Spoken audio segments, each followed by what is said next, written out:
moi, je trouve que l'Autriche méritait aussi de l'emporter ce soir. Donc, j'irai plus sur le côté flatteur.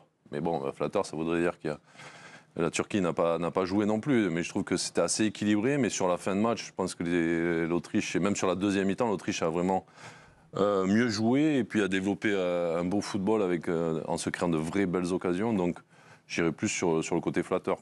C'est pas injuste, hein. Non, Flatteur, voilà, ça veut pas dire injuste. ouais, parce qu'ils vont toujours dans les extrêmes. Quoi. Voilà. Mais là, il y avait une sorte de Après, il y a eu nuance. des situations dangereuses, mais des occasions exceptionnellement incroyables. Après, Si, tu as l'occasion d'Arnautovic que le gardien sort. Ouais, 51 minutes. Et la dernière. ça fait 2. Ah bah ça fait ils ont deux énormes quand même. dominé, ils ont poussé, ils ont campé dans le camp turc.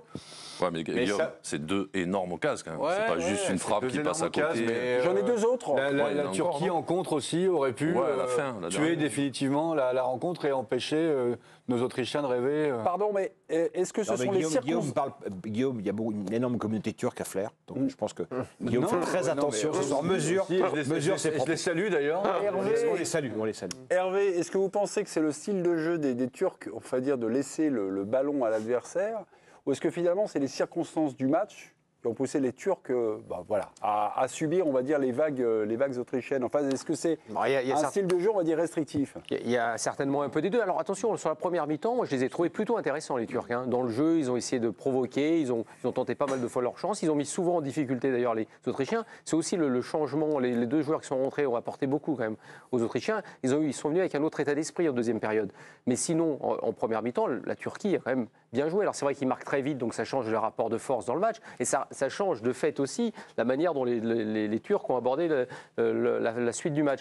Mais il n'empêche que même en difficulté en deuxième période, ce qui a manqué à mes yeux à l'équipe d'Autriche, c'est cette justesse, cette intelligence parfois dans les dernières passes qu'il y a eu une fois sur la balle en profondeur vers Arnautovic. Mais sinon, il n'y a jamais eu ça. Il n'y a jamais eu de vrai décalage en fait créé dans cette surface. Ce qui fait que d'une certaine manière, après quand vous êtes, c'est vrai, en phase d'être dominé, mais vous n'êtes pas mis complètement en difficulté, sauf par des ballons dans le paquet. Et ben finalement, vous en êtes plutôt bien sortis. Ils auraient pu piquer par 1 ou 2 contre aussi. Des joueurs qui ont fini un peu fatigués à l'image de Güler, mais je trouve que dans l'ensemble, ils ont plutôt maîtrisé leur match. Et depuis le début de la compétition, les Turcs, moi je les trouvais assez fébriles défensivement. Là, je trouve qu'ils ont plutôt bien défendu. Ils n'ont pas fait de fautes, ils n'ont pas fait d'erreurs manifestes. Ils ont défendu debout.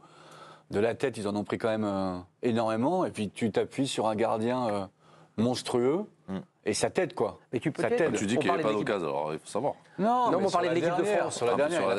Il y a 20 tirs, il y a 20 tirs autrichiens, il y en a 5 cadrés. Il y a eu un nombre incalculable de situations. Ils ont quand même réussi face à un bloc ultra resserré, 2 lignes qui n'ont pas bougé, à les mettre en difficulté par la passe, par le mouvement. On ne voit pas beaucoup d'équipes capables de faire ça.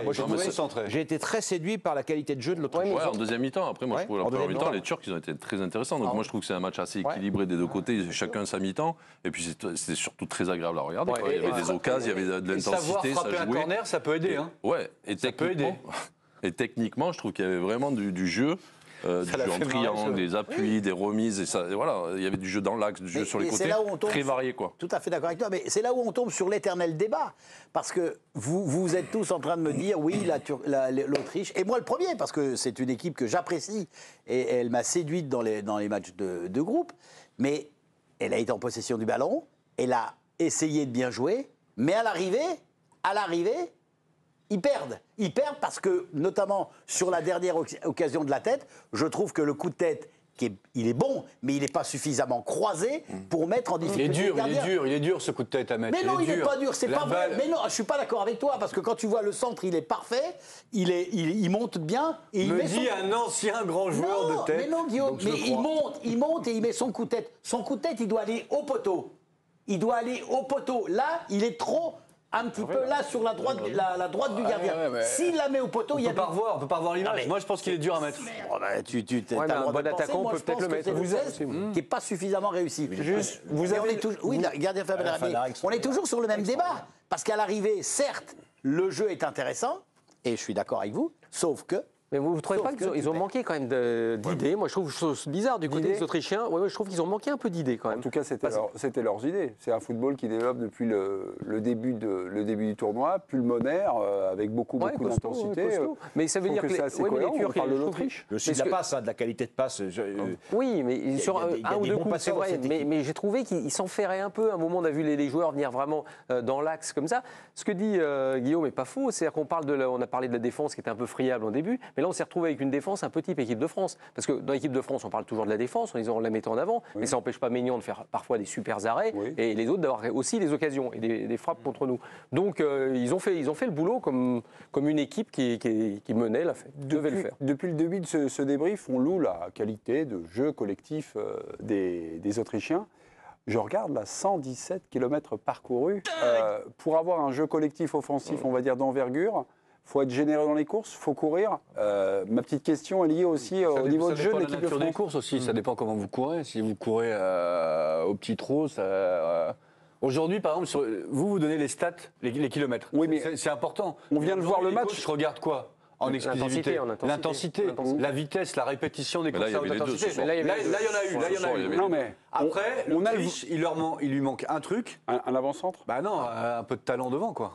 Oui, un avant-centre, quelqu'un qui finit. Il manque Arnautovic avec 5 ou 6 ans de moins. Oui, c'est ça. Arnautovic, à l'époque Zlatan. Un petit peu de talent. Non, mais t'as Sabitzer, c'est pas mal. C'est pas mal, mais il manque le type capable. Baumgartner, je vous écarte. Moi, j'aime bien. Guillaume, je vous écarte de la question, mais pour avoir un jeu collectif, un jeu offensif, il faut faire des courses. Et là, les 117 km, mais on ressort du match, on voit que la qualité des courses, la qualité des sprints, le nombre de sprints répétés. Mais au final, la différence, elle se fait quoi? Rappelez-vous l'équipe d'Angleterre. L'Angleterre qui est rincée, qui joue mal, et qui marque un but, Bellingham, qui met un but exceptionnel. Après, si vous avez la qualité individuelle, ça change tout. Tu parlais de la tête, si ça se trouve, c'est un Bellingham ou un joueur de ce calibre. Même un Cristiano Ronaldo. J'ai l'impression d'affronter un mur, là. Moi, je vous parle qualité de jeu, vous me parlez du vainqueur. Non, mais la qualité de jeu. Après, ce soir, tu perds sur 2 corners de arrêter. Donc, c'est dur pour les Autrichiens, mais les Turcs ont fait le boulot parce qu'en première mi-temps aussi, les Autrichiens y étaient un peu moins. Donc, s'ils font tout le match dans cet esprit-là, peut-être qu'ils renversent la vapeur. Ils avaient détecté une vraie faiblesse au premier poteau, visiblement, de l'équipe d'Autriche. Ils ont travaillé là-dessus, bravo à eux. C'est aussi ça le foot, c'est de préparer. C'est magnifiquement frappé. Dans des zones incroyables et très dures pour le gardien. Dans la philosophie de jeu du sélectionneur autrichien, Ralf Rangnick, je vous aide. Il connaissait le nom, hein. Oui, non, c'est le nom. Ralf. Rangnick. Rangnick. C'est pas bien, Guillaume Dufit, de se moquer. Mais dans sa philosophie de jeu, le mouvement est constant. Tout le temps, dans tous les matchs. Je suis sûr que vous prenez toutes les stats en termes de kilomètres, et Dieu sait que je n'aime pas ça, mais que vous prenez les stats, eh bien c'est l'équipe qui a le plus couru depuis le premier match. Est-ce que tu veux comparer à une autre équipe? L'équipe de France, c'est 106, 107 à peu près. Et parfois, ça reste. Non, mais les statistiques, quand on parle de foot, quand c'est pour nous faire parler de jeu collectif, ça vous dérange pas? Non, ça me dérange. Juste, j'ai eu le plaisir l'honneur de regarder le match avec notre président. Il a un mot à vous dire sur le but autrichien, sur corner. Là aussi, il y a eu 3 buts sur corner. Et allez-y, c'est votre allocution présidentielle. Non, parce que je trouve que dans la zone où l'Autrichien marque, souvent il y a des ballons qui arrivent et souvent il n'y a personne qui est là. Et je trouve que c'est assez simple pour un attaquant de se mettre au niveau du point de pénalty et pendant que le corner soit tiré, d'aller dans cette zone-là parce que tout le monde est attiré. C'est même, premier poteau, même des professionnels, des mecs de très haut niveau, ils sont attirés par le ballon et donc le ballon qui va au premier poteau, souvent ou un joueur, un coéquipier la dévie ou un adversaire. Et ça atterrit régulièrement dans cette zone. Et ça passe souvent, tu vois, et le ballon va ou en 6 mètres. Quand Gérald Batic était l'entraîneur adjoint de Lyon, et il y avait Lacazette sous ses ordres, il le fait souvent. C'était un conseil qui lui donnait de toujours traîner au deuxième poteau pour ramasser. D'ailleurs, il le fait souvent. Et tu vois, quand tu arrives là, tu n'as plus qu'à pousser, quoi. Mais après, c'est très bien. Mais encore une fois, l'essentiel pour que ça puisse arriver, c'est une qualité de frappe sur corner. excellente. Et aujourd'hui, on a vu des gens capables de mettre le ballon où ils voulaient, ce qui n'est pas forcément le cas. Griezmann, il a failli passer le premier poteau une fois. Hier. Et il y a 3 jours et il y a une semaine. En fait, on ne peut pas s'empêcher de regarder tous ces matchs-là. Mais on est obligé. Y compris un Autriche. Autriche, c'est normal. Avec l'équipe de France, bien sûr. Petits détails dont les joueurs, les techniciens parlent constamment, les coups de pied une équipe qui a bien joué, qui rentre à la maison, et puis nous on a une équipe qui joue pas bien, mais qui est toujours là.